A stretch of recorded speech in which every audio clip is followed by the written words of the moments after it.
gonna do? Like that.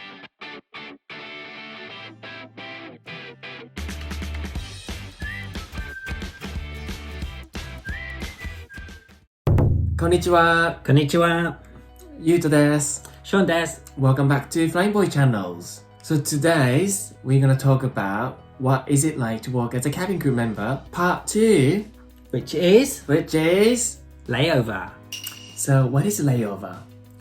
It's basically when you're away from home and it's the destination you have to stay at before you come back. Mm-hmm.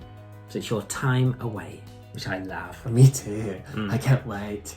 We arrive at the destinations and we get to the hotel. Yeah, hotel is provided by the companies.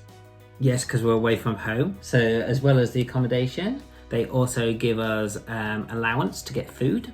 At the hotel, each cabin crew get their own room. So we don't need to share with anyone else. Thank God, I don't want to share it.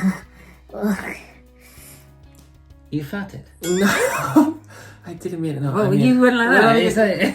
Just imagine if you share with someone like you know, your feet Huh? stinks. During the down route, you need to be responsible. Because you're still representing the company. What can you not do? What can you not do? There's certain sports you're not meant to do because it's got a higher risk of injury. Oh yeah. So that could affect you operating back. So Yeah, because the layover is for recovering for the next flight. yes. So it's all to do with you getting adequate rest so you can actually perform your duties on the way back. So, what do you think the cabin crew usually do in general? Usually, Well, usually I know quite a lot meet whichever crew they're with, they might make plans together. So sometimes after they land, they could either go for something to eat or drink. Yeah, go for a drink. But as long as they've got adequate rest afterwards. So I know quite a few who probably go for something to eat and drink and they stay up all night because of the time difference and all that. So, for example, when they arrive in Asia From UK. from the UK, for example, if it's like 6 p.m. in Hong Kong time, it's like in the morning in the UK. Yes. So some people think, oh, let's try to stay awake as late as possible. Yeah, they try and stay on the UK time. Because I've met some Western cabin crew who said, oh, I didn't see any daylight when they're in Hong Kong. I know, which to me is It's madness. just a a waste. waste. Yeah. Waste of opportunity to explore. I love to explore. But everyone is different.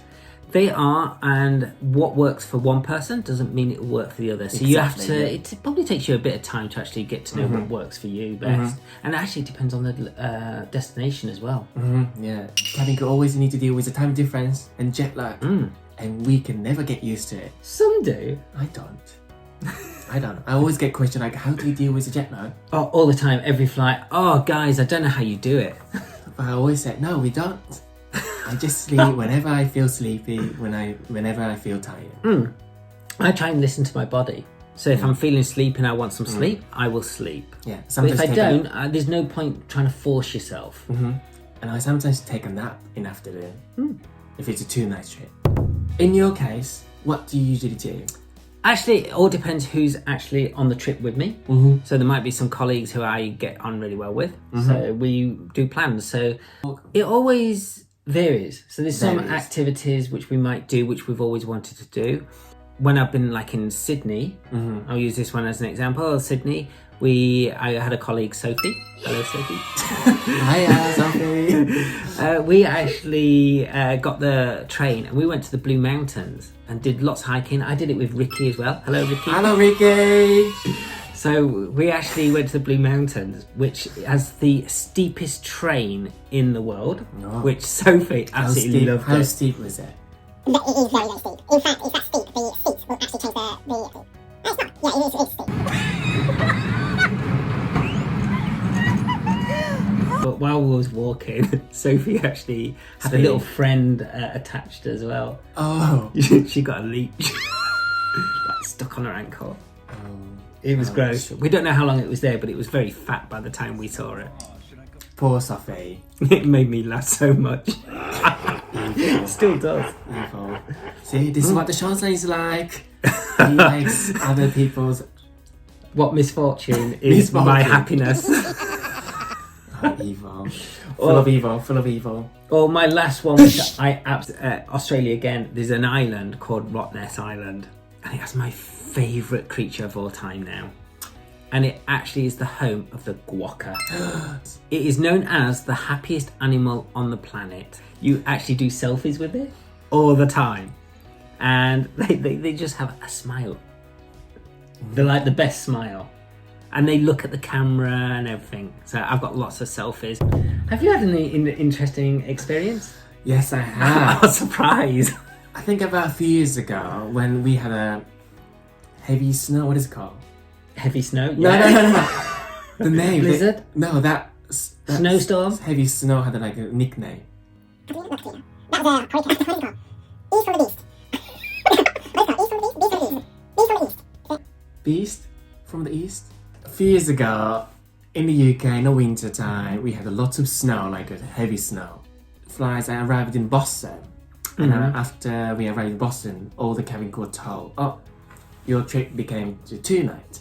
But because Boston is usually just 1 night trip. So we arrived in Boston and then 1 night trip became 2 nights. We said, oh yay, we got extra nights, extra allowance. Some people went, to different cities. Some people went out for drink, dinner, meals, sightseeing. So after 2 nights extra, the day when we are supposed to check out, then we got message from the company said, oh, your 2-night trip became 3 nights due to the snow.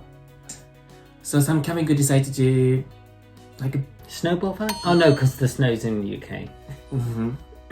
But not enough to do the snow fight. Oh, shame. No snowman? How old are you? You're never too old to do snowman. Snowman is for all ages. Do you want to build a snowman? No. So during this 3-night trip, I had a really unforgettable experience. I took a lift. As soon as I got on the lift, I was supposed to go up to my floor, but the lift started going down. Like I was panicking. It went like down. What, it dropped? Yeah, it dropped. What, and fast? Not like a and I was quite panicked. Like, and then there was 2 other ladies. They're Americans. But 2 ladies were like, oh my god, we start. And they rang, like what is called emergency bell. Yeah, for like a few minutes, but nobody answered. So you're still pressing? So still pressing. Yeah, 2 ladies are so panicking. Like, Oh my god, we got stuck, oh my god, what are you gonna do, like that. Anyways, after a few minutes, we got response. Yeah, we're on the way, just calm down. But the lift, even after the response, still didn't move up. So how long was you in the lift? I don't know, maybe 10 minutes or something. Is that all? Huh? Oh, that's such a short time. Well, I actually got stuck in a lift once. How long? It was in Dubai. So how long were you stuck? It was over an hour. Oh, an hour? Yes, but the whole experience was actually really traumatic because I was actually in the world's tallest hotel and we was actually going up and all suddenly it stopped and it dropped. Like your experience, it dropped and... What was it like? It's like being on a roller coaster. And then we were stuck, so we did exactly the same, pressing the emergency button and all that, and they go, yeah, run our way. Because it was in a very, very hot country, there was no aircon in the lift, and it was like being in a sauna, and we was in there for an hour. We were so dehydrated, and eventually we actually heard people climb on top of the lift, and you could hear them working. And it was literally like they were cranking the lift and they were pulling the lift up. And eventually they opened the lift doors and we wasn't even at the floor. And we actually had to climb out. Such a drama. And there was so many of the staff at the hotel waiting for bottles of water. And we literally gulped it all down. And I nearly missed my flight because I was stuck in the lift. I was actually messaging my manager. You're not going to believe this. I might not make it because I'm actually stuck in the lift. For 1 hour? For 1 hour, because it was just before my wake-up call. In layovers, anything could happen. Anything. Anything could happen. It's always our own risk. But it's always what you make it as well. You can either stay in your hotel and just get rest, lots of rest, which some people do. Like people like us, we just like going out, explore. Yeah, we'll still get our rest, but we like to do a bit of exploring as well. Yeah. It's a good opportunity to try different foods while you're in different layovers, because each place has its own unique food. And go shopping. Some people collect a Starbucks mug from each destinations. Oh yes, they do. So we've had all our fun, we've had all our food, our rest, our exploring, and of course it's time to actually work to come back home. So yeah. So we usually have a wake-up call and a checkout time. The company usually set up the wake-up call 1 hour before the checkout time. Yes, same. Yes, you have to be in your room for this wake-up call. And after the wake-up call, then people start getting ready. I think, like you, because you need to put on makeup, so you usually Excuse me? usually start getting ready like 2 hours before checkout time. No, I sleep right up to the wake-up call. So after the wake-up call, people start getting ready. Yeah. And they go to the lobby floor. Well, wherever the meeting point is, and you get on the coach back to the airport. That's all layover or Dan. So out of all that, what's your favourite part of layover? Sleep. Sleep. The highlight is explore the new cities. That's quite good. It's like a paid holidays. What is your highlight of a layover? My highlight is I get to see lots of different people and I get to catch up with my friends as well. So this is, I think, one of the few benefits of being cabin crew. So that's it. What is it like to work as a cabin crew? A layover episode. And it is whatever you make it. It's up to you. Hope everyone enjoyed this video. Yes. Hope you enjoyed this video. Yeah. Janne. Hope you enjoyed this video. And see you soon. Janet. Janet.